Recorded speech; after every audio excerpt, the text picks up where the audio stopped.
Mga kababayan, mayroon tayong bagong report ngayon.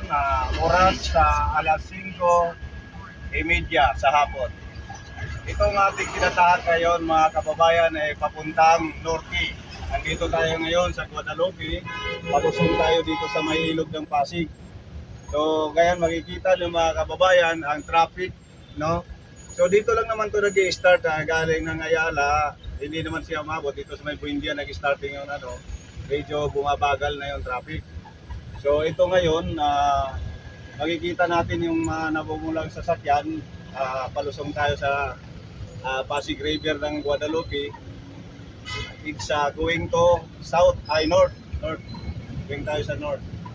So, ayan, short update lang tayo mga kababayan para sa traffic.